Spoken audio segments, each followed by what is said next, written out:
ये सारा सिस्टम जो है ये इस वक़्त कोलैप्स के धाने पे पहुँच चुका है और ये आप मत समझें कि आप जो है ना कि तूफ़ान को रोक सकेंगे और ये लोग समझ रहे हैं कि हाँ जी, वो कहाँ से उठेगी और कहाँ कौन आएगा, कौन नहीं आएगा। अब आप मेरी बात ये याद रखें, लोगों ने देख लिया और आपने ये जो गोली और बंदूक का फ़ॉर्मूला जो आपने नाफ़िज़ कर दिया है, ठीक है? जिसकी लाठी उसकी भैंस। तो अब आपको सामना जो है ना गोली और बंदूक का करना पड़ेगा। आपने कश्मीरियों को भी गोलियाँ चला दी, आपने इस्लामाबाद में भी गोलियाँ चला दी, पंजाब में भी गोलियाँ चला दी और केपीके और बलूचिस्तान तो पता नहीं एक सालों साल से गोलियों के हैं। तो गेट रेडी। अब आप जो थे, आप लोगों को आवाम की शराफ़त का और आवाम के पुरअमन रहने का आपने बहुत नाजायज़ फ़ायदा उठा लिया और आप समझ रहे हैं कि जनाब ये तो भेड़-बकरियाँ हैं, इनमें से कुछ नहीं होगा। आ रहा है इनकलाब और आपके सर पर खड़ा है और आप देखें कि आपको भागने की जगह नहीं मिलेगी क्योंकि ये जो कत्लेआम हो चुका है, इसके लिए काउंटडाउन शुरू है। या तो ये इंसान जिसको वो कहते हैं ना हम बंदे के पुत्र बन जाओ, तो ये बंदे के पुत्र या वो जिसको कहते हैं लातों के भूत बातों से नहीं मानते।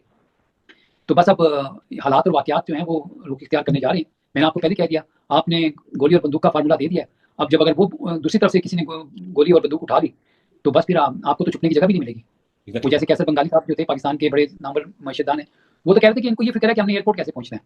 इनको इस चीज़ की कोई फ़िक्र नहीं है। मैं बाखुदा आपको बता रहा हूँ जिसका जीना मरना पाकिस्तान में होगा, वो कभी इस तरह के फैसले नहीं करता